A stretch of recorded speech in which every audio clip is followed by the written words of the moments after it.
ನಾಡಿನ ಎಲ್ಲರಿಗೂ ನಿಮ್ಮ ಪ್ರೀತಿಯ ಕೆ ಕಲ್ಯಾಣ್ ಮಾಡುವ ನಮಸ್ಕಾರಗಳು.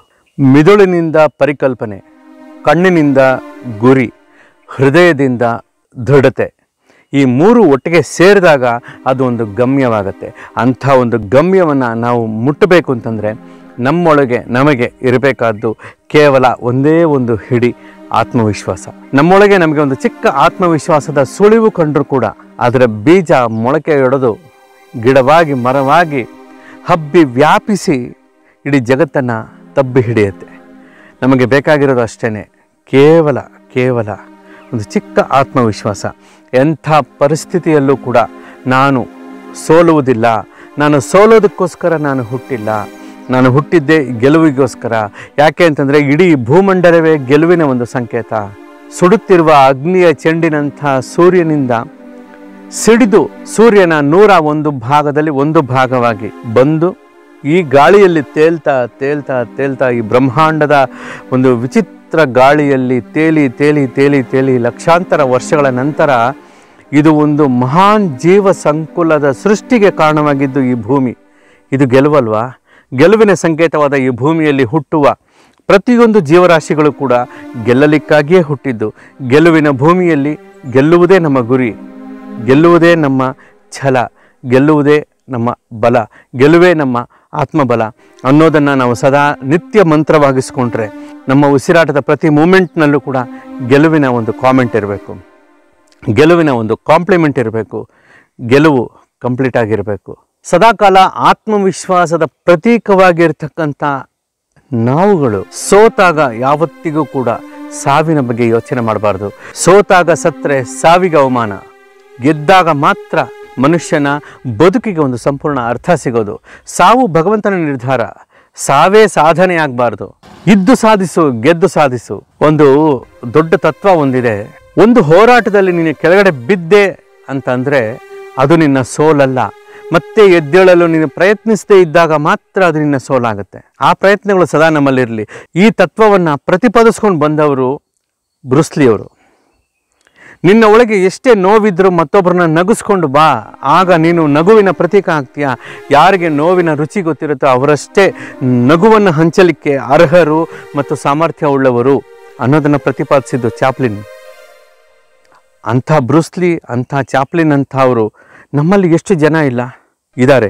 ಬೇಕಾದಷ್ಟು ಜನ ಇದ್ದಾರೆ. ಪ್ರತಿಯೊಬ್ಬರ ಒಳಗೂ ಇದ್ದಾರೆ, ಪ್ರತಿಯೊಬ್ಬರೂ ಆಗಿದ್ದಾರೆ.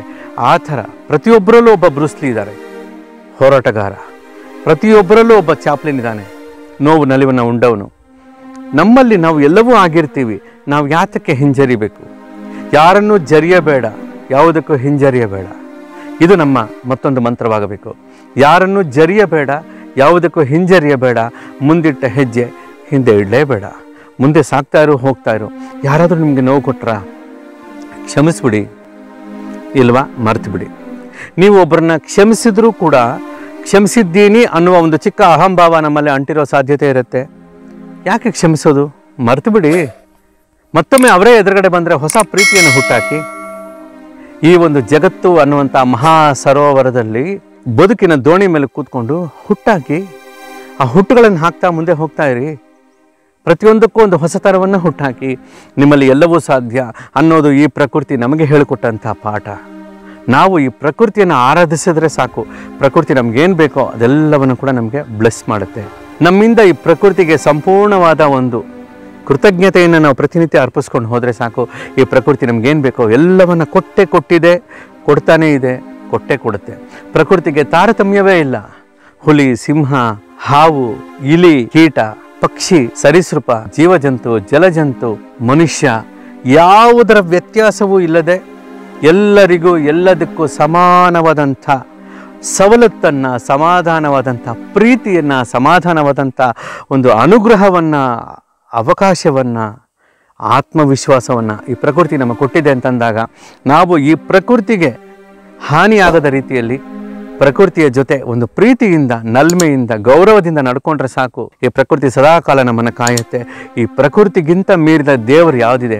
ನಾವು ಊಹಿಸುವ, ನಾವು ಭಾವಿಸುವ, ನಾವು ಪ್ರತಿಷ್ಠಾಪಿಸುವ ಪ್ರತಿಯೊಂದು ದೇವರುಗಳು ಕೂಡ ಈ ಪ್ರಕೃತಿಯ ಸ್ವರೂಪದಲ್ಲೇ ಇರೋದು. ಈ ಪ್ರಕೃತಿಯನ್ನು ಸದಾ ಆರಾಧಿಸೋಣ. ನಮ್ಮೊಳಗಿರೋ ಆತ್ಮ ಚೈತನ್ಯವನ್ನು ವೃದ್ಧಿಸ್ಕೊಳ್ಳೋಣ. ನೂರಾರು ಜನಕ್ಕೆ ನಾವು ಒಳ್ಳೆಯವರಾಗಿ, ಒಳ್ಳೆಯದಾಗಿ, ಒಳ್ಳೆತನಕ್ಕಾಗಿ ಬಾಳುವ ನಿಟ್ಟಿನಲ್ಲಿ ಸಾಧನೆ ಮಾಡೋಣ. ನೀವು ನೀವಾಗಿ, ನಾವು ನಾವಾಗಿ, ಅವರು ಅವರಾಗಿ, ಅದು ಅದಾಗಿ ಇದ್ದರೆ ಸಾಕು. ಅದಕ್ಕೆ ಮೀರಿದಂಥ ಸಾಧನೆಯ ಮೊದಲ ಪಾರಿತೋಷಕ ಯಾವುದೂ ಇಲ್ಲ. ಈ ವಿಚಾರಗಳು ತಮಗೆ ಇಷ್ಟ ಆಗಿದ್ದರೆ ದಯಮಾಡಿ ನಿಮ್ಮ ಈ ಪ್ರೀತಿಯ ಪ್ರೇಮಕವಿ ಕೆ ಕಲ್ಯಾಣ್ ಯೂಟ್ಯೂಬ್ ಚಾನಲನ್ನು ಸಬ್ಸ್ಕ್ರೈಬ್ ಆಗಿ, ಸಬ್ಸ್ಕ್ರೈಬ್ ಆಗಿದ್ದರೆ ಸಬ್ಸ್ಕ್ರೈಬ್ ಆಗದಿರುವ ನಿಮ್ಮ ಗೆಳೆಯರಿಗೆ ತಿಳಿಸಿ, ಲೈಕ್ ಮಾಡಿ, ಶೇರ್ ಮಾಡಿ, ಬೆಲ್ ಬಟನ್ ಒತ್ತಿ. ಕೆಳಗಿರುವ ಕಾಮೆಂಟ್ ಬಾಕ್ಸಲ್ಲಿ ನಿಮ್ಮ ಅನಿಸಿಕೆ, ಅಭಿಪ್ರಾಯಗಳನ್ನು, ನಿಮ್ಮ ಹಾರೈಕೆಗಳ ಜೊತೆ ಮುಕ್ತವಾಗಿ ಹಂಚಿಕೊಳ್ಳಿ. ನಿಮ್ಮ ಕೆ ಕಲ್ಯಾಣ್ನ ಪ್ರೀತಿಯ ನಮಸ್ಕಾರ.